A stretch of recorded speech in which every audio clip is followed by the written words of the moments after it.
If you're interested in getting something for nothing, gardening on a budget, saving a bit of money, then here is one thing you should try, and that is saving your own seed.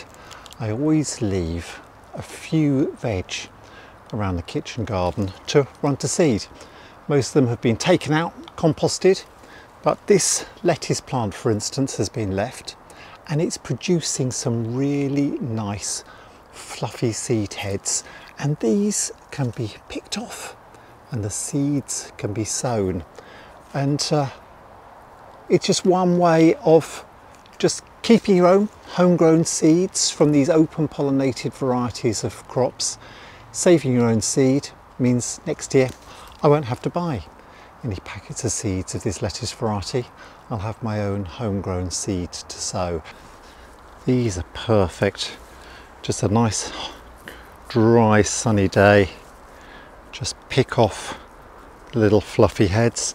You'll need to do this over a period of time because not all the seeds ripen at the same time. So I literally come out once I see some of the flower heads starting to go fluffy. I'll just have a little bit of a pick over and pick those off. Put these in a little container and got my own homegrown lettuce seeds. And you can do this with a range of vegetables and also with herbs. My dill plants have run to seed. These aren't quite ripe enough to harvest yet, but I'll check over them every few days. Look, I've got some rocket running to seed there. Store that, but here's some more dill that I have got, and as you can hopefully see there, these have ripened up, they've turned brown, and I can just take these little dry dill seeds, and I've got some homegrown herbs, something I could sow myself. So lettuce, dill, rocket soon to come, and let's have a look around here. Here we are. This is my homegrown watercress.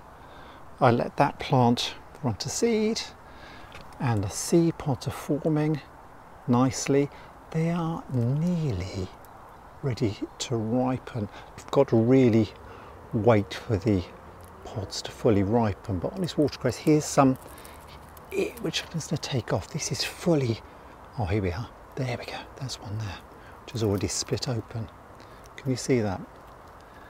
You've already got the pod just starting to split open. So if I tear it, there we go, a few seeds which I can store and save.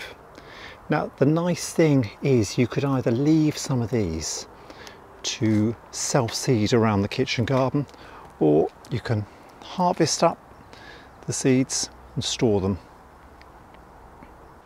I'm leaving some of my parsley to flower and set seed. Parsley is a crop which is known as a biennial, which means that quite often it will grow one year, come back the next, but it will soon bolt, which means form flower stems like these. It will come up and flower. I like leaving the flowers because the beneficial insects like the hoverflies will be feeding from them, and then I'll let them set seed and save the seed. And of course, if you're saving seed, you can sow it and grow new crops, and you'll be saving yourself a little bit of money buying new seeds too. And there are lots of other things you can save the seed from. These amaranthus plants, which are used for salad leaves, were grown from seed sown last year. And if I come around here, my chives, they flowered, and these have formed nice seed heads and seed forming inside, so I can save these chive seeds and sow these. Sometimes I literally sprinkle some around the garden like here, and you've got a little corner, and I've got some self-sown chives which I can use for picking. Here I've got a parsley plant, so I'm going to let this parsley plant, it's run to seed. I've just left one in the corner here, and I'll let these seeds ripen nicely. It's grown really well from self-sown seed. Got some parsley here which was grown from seed I saved last year. And of course there's other things you might have around your garden. The nasturtiums were grown from seeds sown last year. Many varieties of tomatoes Once they fully ripen, you can save the seed from those. I wouldn't bother with my courgettes, I think I'll have to buy those, but certainly with the beans you can leave some of these pods to fully ripen on the plant, and if it's a simple open pollinated variety, then save those seeds later in the year and you can sow your own crop of beans from the seeds that you've sown in the garden or on the plot, in your allotment, wherever it is that you're growing your own crops. Just store the seeds in a little airtight container, maybe pop it in the bottom of the fridge. The seeds will be perfect and you can sow them and have your own homegrown seeds for homegrown crops.